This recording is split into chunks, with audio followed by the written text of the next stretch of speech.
Hello and welcome to another video on this channel. So I'm still in Indonesia, same as in the last video from Sawarna, and I'm currently on a custom photo tour which I kind of created for the next 6 days. And in this video I want to focus on how you can do this yourself too without joining a photo workshop or a real photo tour, which can be quite expensive.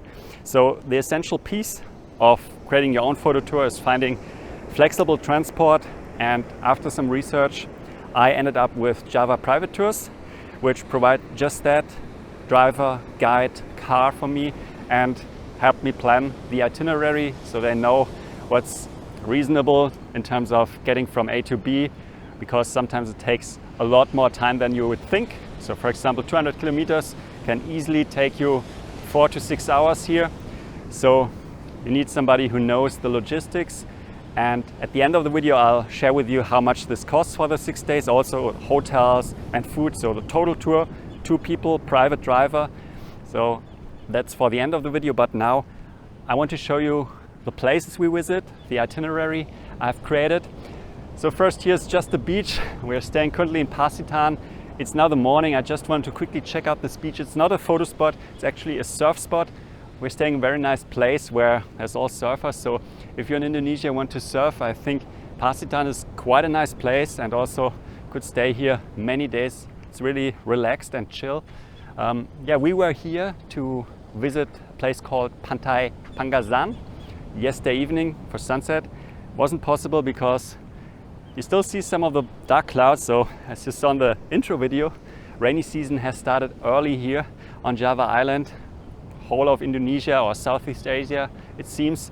So normally it's like November when the rains start, but not in the amount we currently have. So it's now October and everybody's telling us rain like this you usually not get even at the beginning of rainy season. So it's quite a lot and makes photography hard. So yesterday evening couldn't even get down to this beach, narrow steep road, and with so much rain we decided to just leave it because it didn't make sense. I tried the rice paddy, which I showed you the video, but also I wasn't really a photo without the light. So today we're off to the next spot which I want to show you. Again, rice paddies, mountains, and we have waterfalls which should work better with the rain. And we'll also have Mount Bromo, Mount Ijen, and I'm going to explain a bit more how I planned this tour. But what I can already tell you, the 6 days we have will be too short.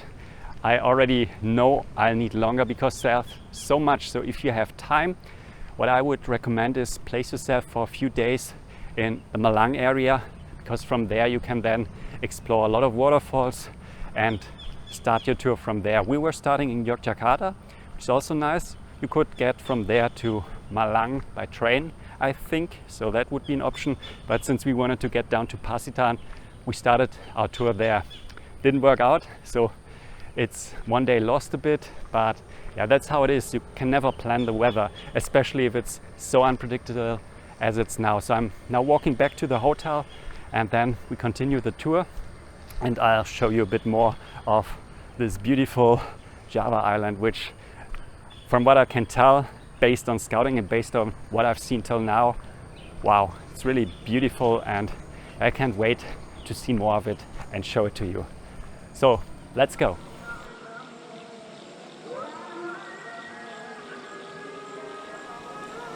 So after yesterday's weather fail, we've come to the second location, which is the rice paddies near Selotapak. So it was quite a drive, 6 hours from the last location, but we arrived just in time for sunset, for scouting, because it's actually a sunrise location. But I just wanted to have a look around to find the best spot. It's a little bit hard because some of the rice paddies are already harvested, others are green, others yellow. So not every foreground works, but I'm currently having a look around trying to find the best possible composition, which is also always something I encourage you to do. Not just head there for sunrise, always take your time and explore.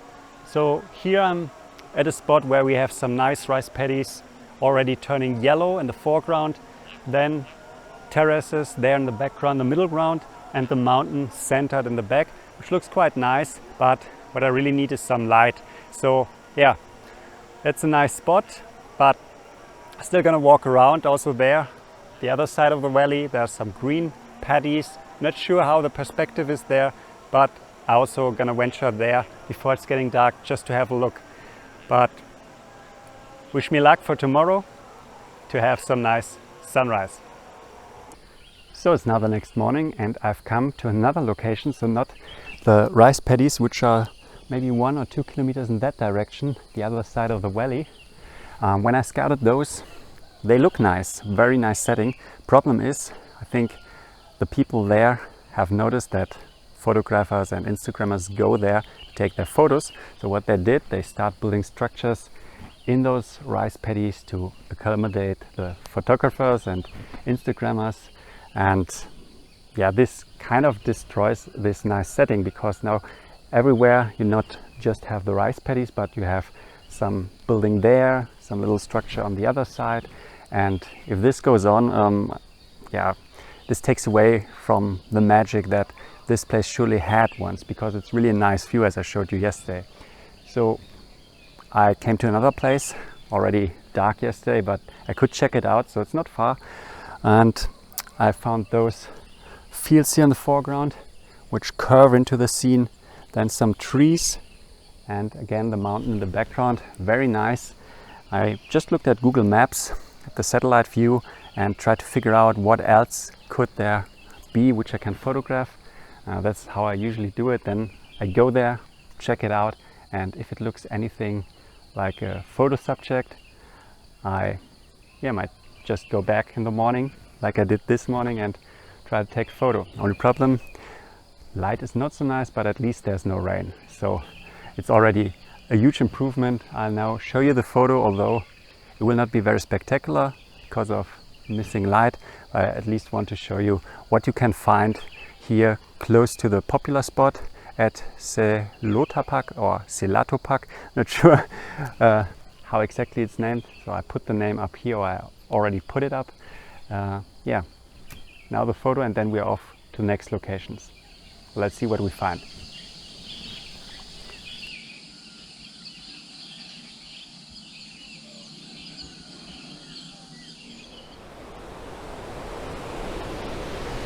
So welcome to the next spot, which is Kapas Biru waterfall.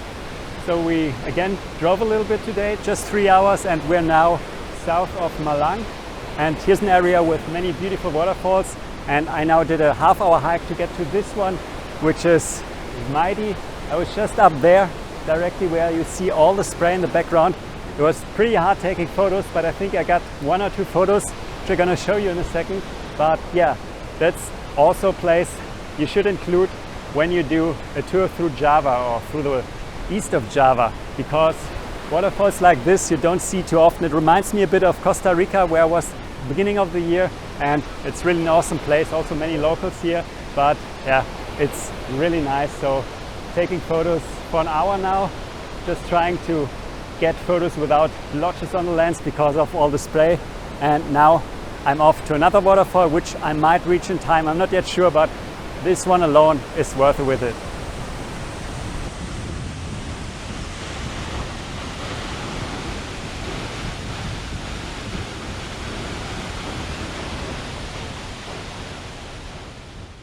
Okay, time for the next waterfall here. This is called Tumpak Sewu. It's a real beauty. So one of the most popular waterfalls down here in this area, and I already photographed it just a second ago with a little rainbow down there. So if you come here in the morning, you have the chance to get a rainbow with all the spray. And I'll show you the photo soon, because it really looks beautiful. Now also without the rainbow, looks nice, but when the sun peeks through, as I show in the photo, this is really something else. There's also the option to hike down there, which we're not gonna do today because you see all the spray. There was a lot of rain this night, so there's a lot of water at the main waterfall, and the spray, which is usually a lot down there, looks like it's even more. So if we go down now, we'll be drenched for our long drive to Mount Bromo, which will be the next spot. So yeah, for now, just take some more photos here, show it to you, and then, as I said, we're off to the next photo location. But if you're here, also make sure to visit this spot. It's pretty awesome.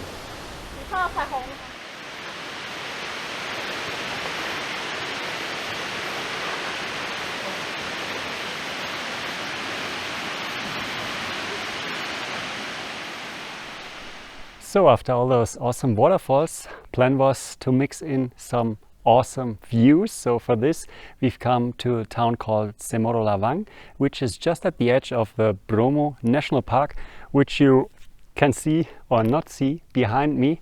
So we're here at Seruni viewpoint, which you can access from town without having to access the national park area, which is hidden behind this veil of clouds.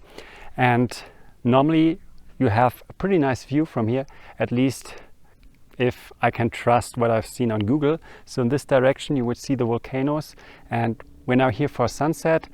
I don't think there's a photo this evening, but I still wanted to check out this viewpoint, and yeah, we're gonna stick around and see if something changes, but there's also not much wind, so I don't think there will be any change. If you want to come here, so we're here with the tour. What we have booked is basically also tomorrow morning the sunrise view from somewhere up there, the popular King Kong Hill. To get there you can either do the budget option, which means first hiking to Seruni viewpoint and then continuing up that hill to the King Kong Hill viewpoint. And if you do this from Selotapak, you basically save the entrance to the national park, which is like I think $15 or $20 per person. And that's what's included in our tour. We're gonna go by jeep through the crater, through the Sea of Sands, and then drive up to the viewpoint tomorrow morning. Start is 2 o'clock in the evening. So yeah, hopefully it clears up a bit and we see the mountains. It would be a bit of a bummer if we just see what we have now, thick clouds, because yeah, it's really an awesome view. So if you Google for Bromo, if you don't already know what you can expect in that direction, give it a quick Google, because it's really an awesome, spectacular scene. Yeah, so that's the wrap for this evening, I think. So if anything changes and we get some light, I'm gonna show you, but otherwise gonna see you tomorrow morning and hopefully have the view I want to show you.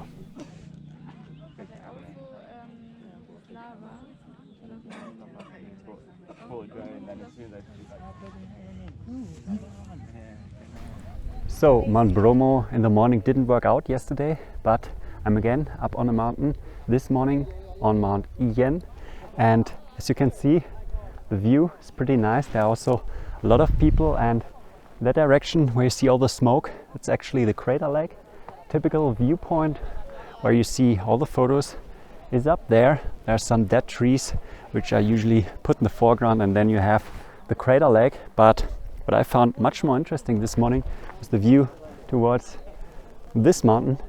So you no longer see it, but a minute ago there was a mountain, clouds swirling around, and now with the sun coming in from the side it looks pretty nice. So gonna take some photos here, and actually up on Mount Ijen there's so many photo opportunities. It's not just this one photo or the 3 photos you see.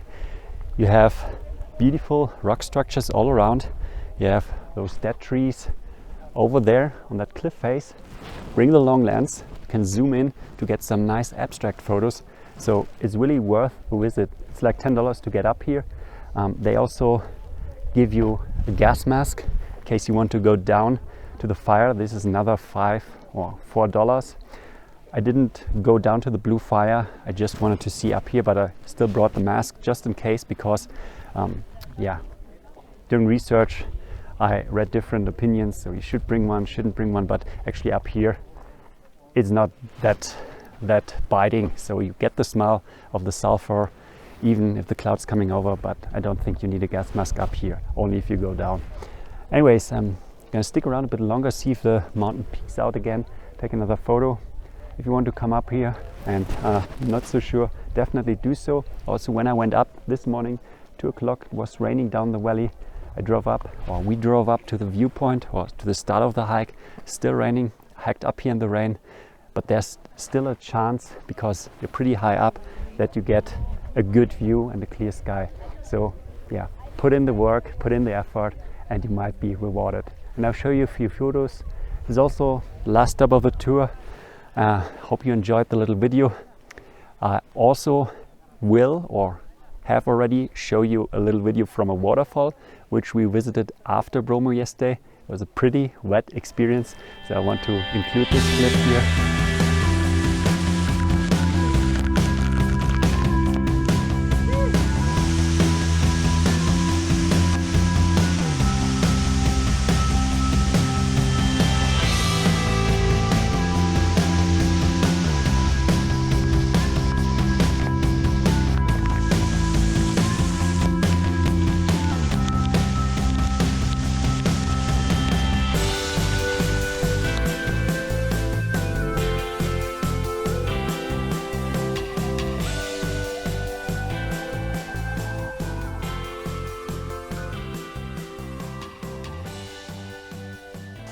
So I almost forgot to tell you how much the tour cost us, because that's what I said in the beginning. At the end of the video, I'll tell you what we paid for everything. So we did 6 days and each day cost us around $200, maybe a bit more, including the private transport, the driver, accommodations we chose, and then also food. And food is really the cheapest part of that tour. In Indonesia, you can get very good food for not a lot of money. If you're vegetarian, you have to look a bit. You don't have so many options, but yeah, we still managed. So that's the price of the tour. Maybe if you don't need a private driver all the time, you can save quite a bit of money. And I think if you have more time for the tour, you don't need a driver to bring you from A to B. For example, we started in Yogyakarta, went all the way to Bali, but there are options to get from one bigger city to the next. For example, Yogyakarta to Malang. You can take the train, base yourself in Malang for a few days, and then book tours from there to the different spots you want to visit. And same for Bromo, there are many options. So if you don't mind sitting in a minibus with quite a few other people, then you can save a lot of money. But if your time is restricted a bit, like our time, we had the 6 days, then it's better to get a driver, book kind of a tour where you go from A to B to C all the way with the same driver, and you can also be flexible along the way. So that's where you pay a bit more, so it could be worth it for you. Or if you have a lot of time, you say no, don't need it, and you can save a lot of money. So time, very important. 6 days, it's not enough for this tour, so we were restricted, but you should definitely plan in more, because there's so much to see. Also, you want a bit more time in the Bromo area, because maybe first sunrise light is not so nice for us, we didn't see it at all. So maybe you want a second day there. And also for Ijen, I was lucky there, but this area around Ijen, it's so beautiful. There are rice paddies down the valley, there's a forest around the mountain, which is very beautiful. You can definitely get photos there. There are some waterfalls, so yeah, you want a bit more time there. Definitely spend at least 10 days if you can, and yeah, then you can be much more relaxed and get a lot more photos. So that's important. Also the time when you visit. We visited in October, which typically it's still dry season, but yeah, it's already at the end of dry season. And for the mountains, it wasn't ideal for us because rainy season started early and we didn't see many of the mountains.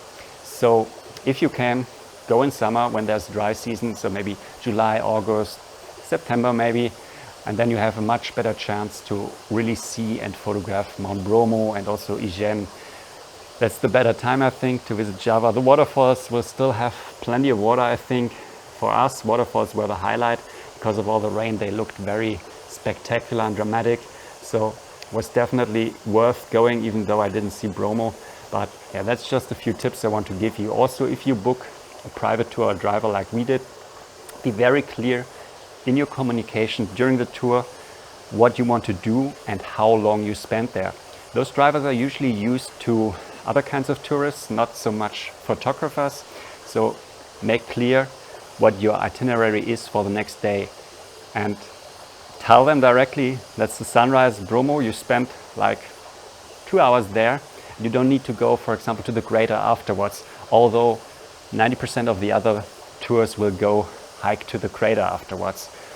You just want to go to the next photo spot and spend 2 or 3 hours there, while everybody else just goes there, takes a selfie and continues. So be very clear about that, because it will be a bit different to what they're used to, and yeah, you want to avoid confusion. We managed to get the tour as we wanted in the end, and it was really a great tour. So Java is definitely worth a visit.